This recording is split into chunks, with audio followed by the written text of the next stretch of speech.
wrote that to my grandson. It looks very fun. Oh, thank you so much for having me today, Vicki. I love your library, by the way. This is absolutely gorgeous. Today I'm here with Vicki Bennett and her personal library of her own published books. How long have you been writing for, Vicki? Over 3 decades. 3 decades. Oh my goodness. Yeah.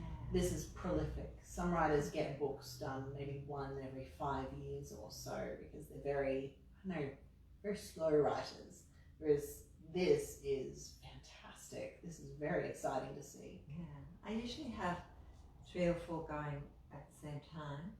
I have 2 fiction at the moment. I have 2 children's books, 2 adult fiction, and I'm also writing a screenplay for a feature film because I'm also a documentary maker.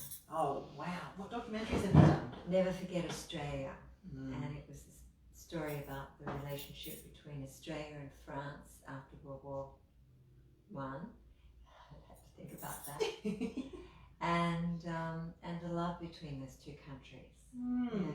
You know, people don't often think about the relationship between Australia and France, do they? We think about the ones that have been a bit more tumultuous. Yeah.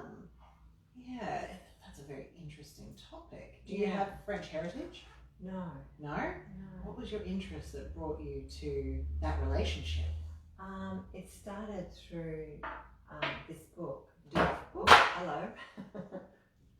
Dirt Pennies, which is also 2 pennies. This is the French version that is sold throughout France and Australia as well. And it's the story of my dad, George McGregor. And after my grandfather came back from World War One, my dad, his father, Dad heard about how the Australian state had helped to rebuild the villages, but they didn't have a chance to rebuild the school in Villers-Bréchonard, which is where they were stationed. So he and a whole lot of other boys and girls from schools in Victoria decided that they would earn 2 pennies each to put together so that they could help to rebuild the school in Villers-Bréchonard. And just before he died, he gave me his last 2 pennies. Oh. And he said, please take them back to the village. And I did, and I gave them to Monsieur Oliville, and he was very pleased. And they're now in the museum there in Villers-Bréchonard.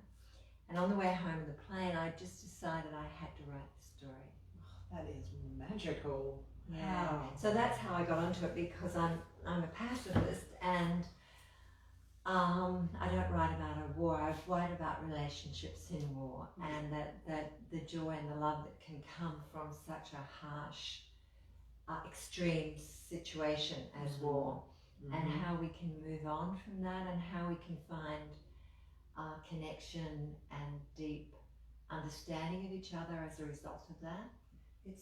That's something that I've always treasured about stories. The fact that they can hold on to an element of history so that we can see the cycles and we can then heal the hurt that once was instead of perpetuating it. By reading, you get such a deep insight into other people, their behaviors, their loves, what is triggering for them, and we're able to learn and feel so much more as humans through story.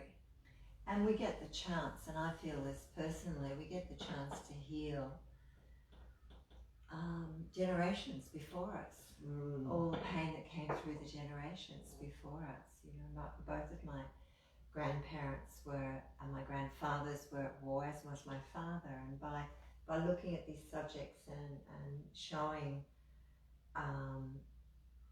just showing the reality of it is, I don't know, but in a kind way and a compassionate way. Yeah, it's very important. Yeah, because you feel like you're part of the story. You feel what they're feeling in there, and it doesn't lead to that same vilification as when you're detached from it. Yeah, it's a very powerful thing you've done. That's gorgeous. I'll have to have a look through those. Well, 2 pennies I took to a friend of mine who was a producer of films, and I gave showed him the book, and he said, "Oh, we've got to do a film about this." And I said, "Okay."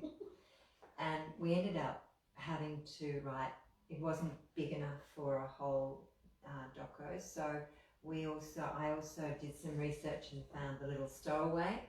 I love the artwork for that. That Isn't it looks lovely? gorgeous. Yeah. One of my favourite books is by a gentleman called Sean Tan, and he works with those same sort of sepia colours. He did one, I think it was called The Immigrant, and it was just this comic. There were no words, and you felt like you were the immigrant within it. It's quite a significant book. Yes, I've heard of it. And it's a very similar art style. Well, I had to champion to get, there's a little bit of colour on each page. His scarf is that, and on the front, you know, the little bit of orange that he's eating from his oak bag. But this is a remarkable story about a little French boy who was brought back to Australia in an oak sack.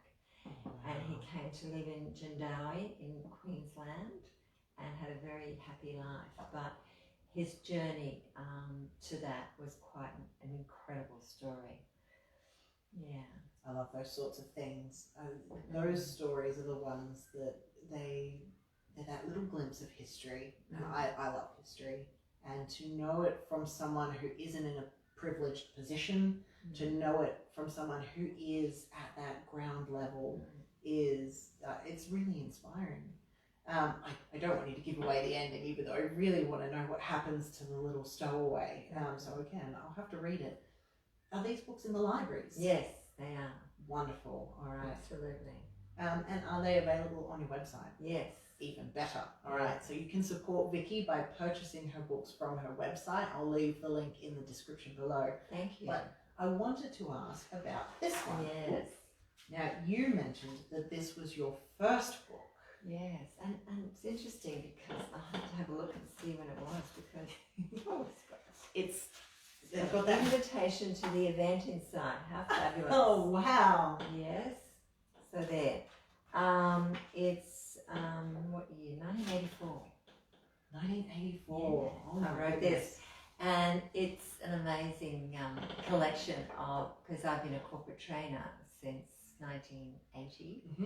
And I just come back from a conference in America where I had spoken. And I was in the lift with another fellow going to an international meeting. All the people who came over from came interstate or overseas, mainly overseas. And he said, "Have you got a book?" And I said, "Oh, did we have to do some pre-reading?" And he said, No. "Have you written a book?" And I said, "Was I supposed to?"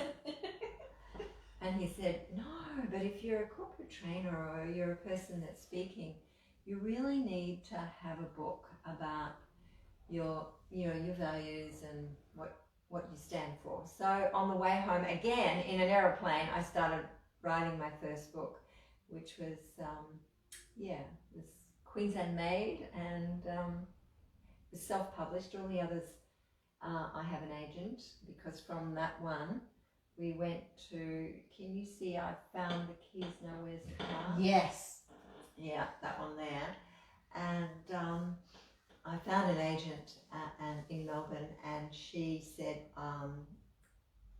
this is great, let's go for a 3-book deal. So we got a deal with Hodder and Stoughton, and for 3 books, I found the keys, now where's the car? And Making Dreams Come True. Did you come up with the title? I did, and the funny thing about that is that I said to Philippa Sandel, who was this editor that I worked with, she was just a fantastic, one of the best editors I've ever worked with. And I said to her afterwards, I said to her, "Oh, I'm really pleased with everything you've done, and thank you so much for helping me turn this into something that's really readable." And I said, "How did you know I had that in me to be able to, do that?" And she said, "I didn't. We just liked the title."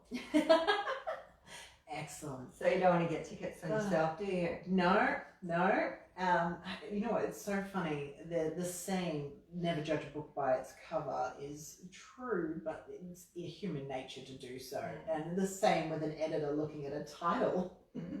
Absolutely. Now, you have books in several different languages as well. In the stack in the front here, the top one here is in German, and then the rest, I believe, are in Japanese. Yes, those are there.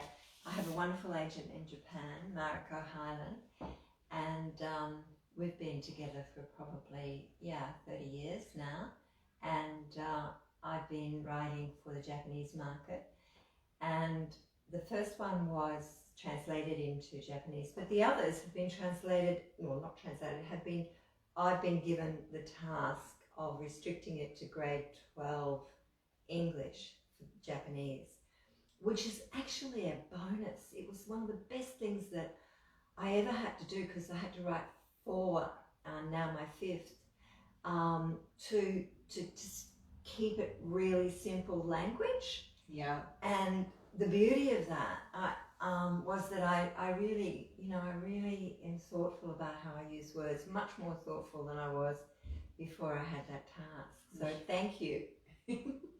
There are softwares that can help you know what level you're writing for.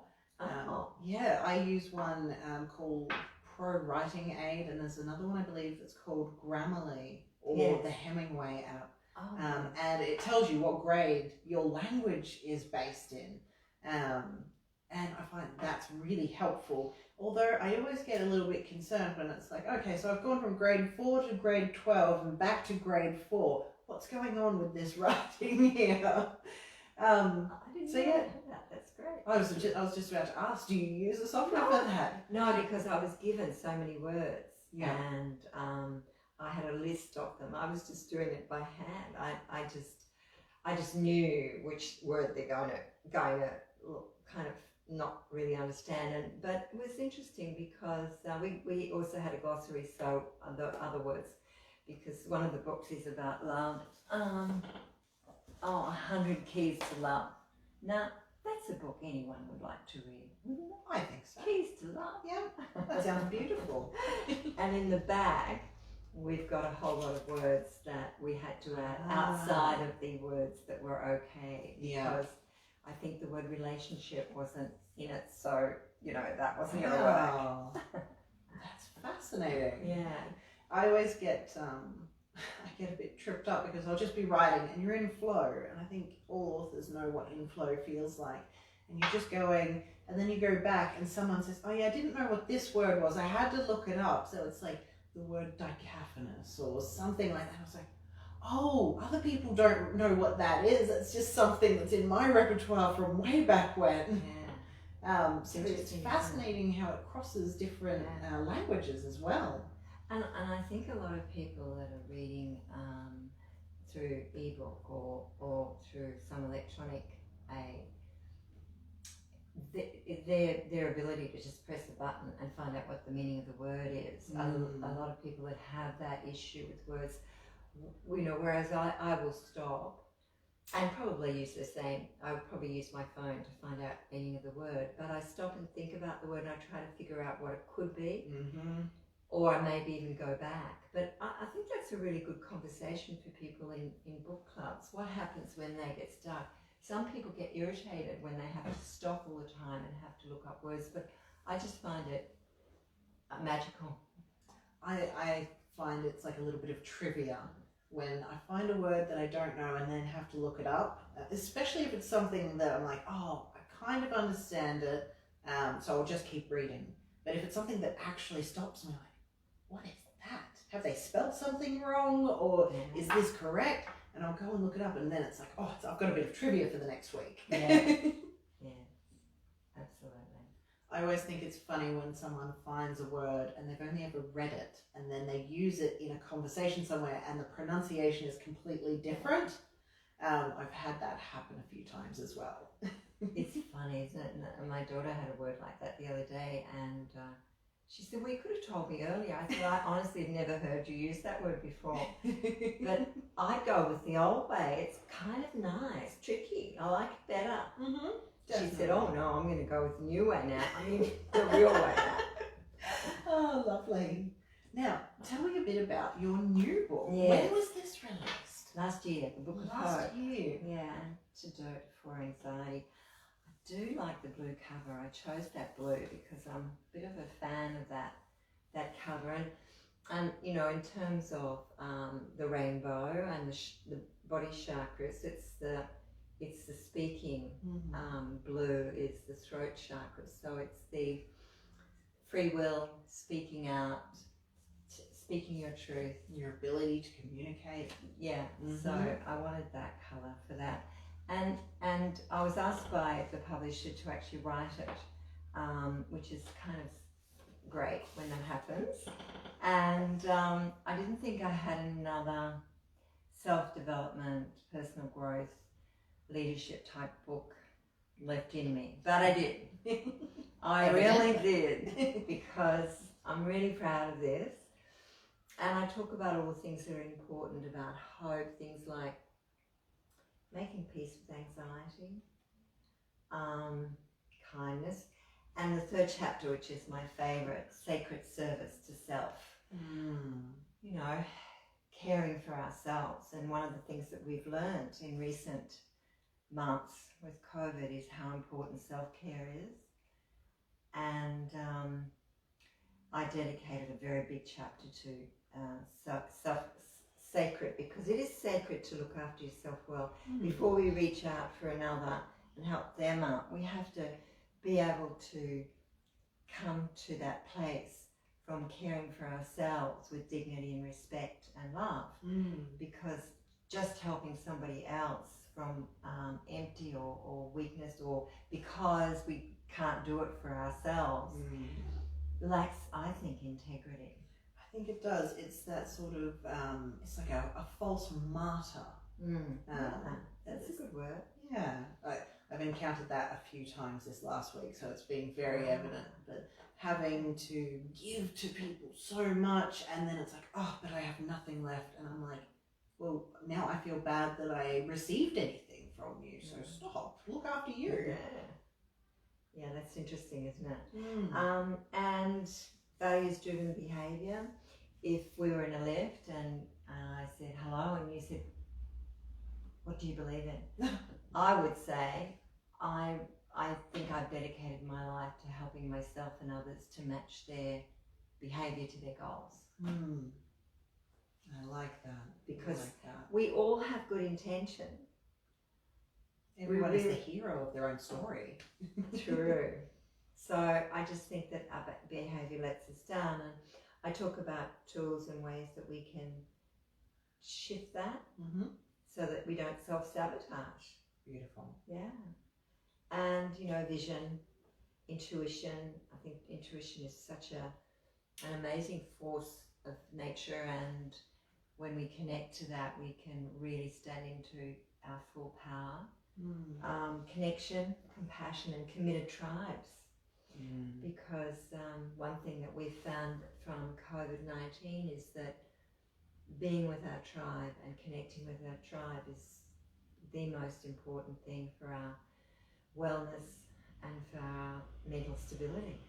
You can definitely see that. The amount of people that didn't know their neighbours and then suddenly were checking up on them, or making sure that their elderly neighbours were okay, making sure that the kids were okay, making sure that the single mum down the street had her groceries, and the banding together of that has just been this beautiful wave going through, I think, all communities. It's been really valuable. And I think that COVID also lent us the knowledge that, oh, we've been so tired and we've been so fast with everything else that we've forgotten what's actually important to us. And it's not working 12 hours a day, 6 to 7 days a week at something that you have no control over. It's spending time with your kids, or it's looking after your garden and your home and making sure that that's beautiful. It's about connecting with the people that you love and having that tribe, just like you said. Well, I reached out to the community through my local webpage and for this area, and I asked if there are any 500 players, because I thought it'd be great. You know, we're kind of isolated in here. We don't have. I love to play cards, and I said, you know, just somewhere I could walk to so we could play cards. Anyway, everybody responded with, "That'd be great, but you know, we don't have a group." So I hired the local church hall. And we had about 30 people playing cards every Sunday. Oh, wonderful. And I got to know all these amazing people from my area and have really strong bonds. And within walking distance, we all walked to, and it kind of, you know, it reminds a lot of people of the days where that was more prevalent, when we weren't rushing to relax, as we often do.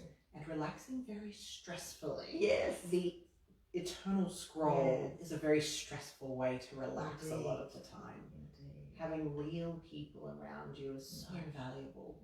Yeah, absolutely. Yeah. So, to finish up, tell us a bit about the talk that you're going to be giving at the Writers' Festival. Well, whole brain writing for success.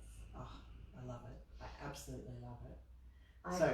I love that concept of whole brain, because we're now seeing the brain. We were introduced to the left and the right hand side of the brain, the left being the logical, the analytical, the right being the creative. And then when I'm talking to groups in my corporate work, I was saying, well, it's more of a triangle rather than just up there. It's more like, you know, left and right, and then through the heart, because we make decisions that are heart-centered all the time. Not often talk about it, but we do. And our second brain, which is our gut, and we've called it intuition. But now we're, you know, the scientists are saying our gut has a brain as well. So no wonder a lot of people, when especially when I do courses about, you know, hope or change or anything that is very personal for people, a lot of them say, this is where I feel things. And yet we kind of underestimated the value of that. And now science is catching up with the intuitive part of our body and our hearts, and also our solar plexus. So a whole brain writing is to be able to bring all of those capacities and to use them when we're writing, and not having any limited thinking. And being able to see things in a different view. So I talk about 5 steps to reboot your creative writing, and I think we all need to reboot sometimes. I'm working with a group of writers at the Queensland Writers Centre, the year of the novel, and we always have a segment in our workshops about rebooting. And one of the things we can do is that we can start from the point, if we're sort of stuck with our writing project, we can go to the bit that we're very excited about. Oh, yes. And play with that for a while, because you need to just kind of get yourself in the... And another thing that I do is I move chapters around. And I just did this recently with this book that I'm writing called Red Sky, which is a fiction about a woman who goes back in time to 1918 and meets her grandfather and rights a wrong. Ooh. Yeah, and she, I had her arriving in a field with bombs going off everywhere, and it was a pretty exciting, compelling start. But when I talked to my beta readers, they were saying, we just didn't know anything about her. And I thought, you know, I might just put that other chapter first, just to get... So I've actually shifted the structure and moved some of the chapters around. And that, as long as we're excited and we're, as writers, and we're intrigued by what we're doing, it's going to come through in the writing. Oh, absolutely. Yeah. 100% agree. And I find that when we're feeling that level of joy in the writing, it comes through. So if you really wanted to write the area that gets her bearings, and you instantly fall in love with her as a character to start with, then the bombs go off. Yes. It's like you need that moment of sort of, it's nearly respite right at the start. You need to breathe evenly at the start so you have enough air to gasp in the exciting parts. And that was really amazing to come to that. And also, I had this experience writing this beautiful book for Scholastic Australia, the Little Stowaway. We're at the stage where the editor that I was working with, we were ready to press the button almost. And she said, "Could you do a story arc?" I said, "Oh yeah, we've got story arcs. I can show you." No, do another one. She said, "I just feel like there's something missing or something we haven't." And sure enough, that story arc that I did, just, I thought we finished the book. I thought the book was finished. All the illustrations were done. And I found something really poignant but really important. And I was so happy I could put it in. So it's having an open mind and not doing, is the word precious or precious? I think you could use both of them. To go for the very best writing you can.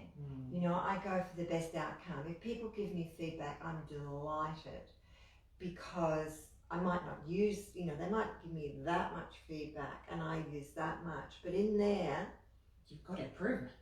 Improvement. There'll be a gold lolly in there. Absolutely. And the other thing about the journey of writing and using rebooting our creative writing is being kind and compassionate with ourselves in our journey, and just being really gentle on yourself. And if you hear yourself saying, "Oh, this is no good," I just say, "Well, this is as good as it's going to be right now." And let's just keep going. Let's keep going, Thelma and Louise, as they say. I have a little bit of a crass saying that whenever I give a talk at a high school and they're like, "Oh, but my writing's no good, it's no good." And I'm like, well, you can edit trash. You can't edit nothing. So you're better off just writing the trash so that you can edit it into gold later. Yeah. I think it was Hemingway said that the first draft was terrible. Yeah.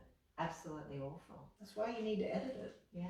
And then it's like growing a seed into a beautiful flower or a lovely vegetable, and it doesn't happen overnight. And it's so interesting how people think that, I could write a children's, on the train in the way to work, I could write a children's book. Yes, first draft. Yes. First draft. How long is it going to take you to edit and refine that and choose these beautiful images and have the story flow on multiple levels? It's not just like writing a normal novel that's just words. No, it's very precious. It is. It's beautiful. Precious to write for children. And this other one that I wrote, I've got to talk about Olga's first big spy adventure. My grandson was 9 at the time, Oliver. And I would meet him on a Wednesday just near his school, and we would have some time together. And he started telling me about his inner life as a spy.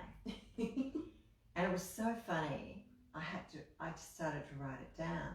So every time we'd meet, excuse me, I would write some more. And it was nearly railroaded, because he fell in love at 9.5. Oh, bless. And whenever the person's name will go unsaid from my lips came into the area of the coffee house that we were in, he'd be lost to me. Oh, that's so cute. So it was a struggle to get it finished, but we wrote it together, and it's like Paris. It's something we'll always have together. And he's now 15. And it was a great thing to share, but I wouldn't suggest it for the faint-hearted. Reining anybody in. One of the other books that I've written there, the Effective Leader, I wrote. Yes. This one here, yes, I wrote with somebody else, and that was really interesting. HarperCollins. You've written a few books with Ian, haven't you? A couple of the books from Japan. But the rest are all mine. Yeah. Excellent. Yeah. Oh, I feel like we could talk for hours. So well, it's been a delight. This has been absolutely lovely. It's been so good to see you and your library. It's so nice to meet people in person. I'm really glad we're in Queensland. Yes. Wonderful. And we will see you again in September. Yeah. It's so exciting to have the writing festival coming up, and I think it's the first in 10 years for Logan. So That's so exciting. it really And I would is. imagine that you've got a lot of creatives in Logan, a lot of people who are waiting for something to kind of just spur them on. Yeah. And even if you've got, you know, you don't have to have a lot of talent. I mean, I don't even know what talent is. I think it's just like talent is a word that's used by people that need to put a label on their flow, I guess. Yeah. And for Logan, I find that the people there have so many stories. Yeah. And maybe talent is just a refined practice. It is. I like that. It is, because you don't go into it like that. As Hemingway said, his first draft is terrible. So, you know, it was. So if you've just got an inkling of a way that you would like to share your creative mind, I work with a lot of people with memoir and biography. And I think we need to leave breadcrumbs. Our children or our grandchildren or our great-grandchildren and those to come may not be interested in our story now, but someday they'll seek it out. And if you've got your story down, and it doesn't have to be I was born, I went there, I did that. A memoir can just pick out some of the highlights of what it is you want to talk about. But any breadcrumbs are really, really important, I think, to leave the generations that come. I mean, you know, Who Do You Think You Are is so popular, and Ancestry has never been more, Ancestry.com has never been more popular. So yep, even for their dogs. Yeah, well, absolutely. I think that why not? Having that circle of history, like, it might not be important now. It wasn't important back then to those people. They would write it down, and it was just their letters. It was their day-to-day. That was their normal. And to see the past's day-to-day shows you how important today's day is. Because in the future, people will look back on that and be like, oh my gosh, they had, you know, such slow internet. Or, oh my goodness, how did they go with all of those masks? Like, to look at today and write down what's important to you today shows the future, that beautiful glimpse into the past. So even if it's a children's book, you can write a children's book about your story, or a short memoir. If you're interested, I really encourage the people who are going to be watching this to come along and join in. You'll learn something. And if nothing else, you'll have a good laugh, because I do talk about how funny creativity is and how funny we are with our creativity. So please come and join us. Thank you so much. This has been an absolute pleasure, and I look forward to seeing you again in September. Yes. So make sure that you like, share and subscribe and all of that, and come along to Vicki's talk on September 10th and 11th. Have a great day, and let us know which of these books have been your favourite so far. Just go and turn that one off now. It's so far away.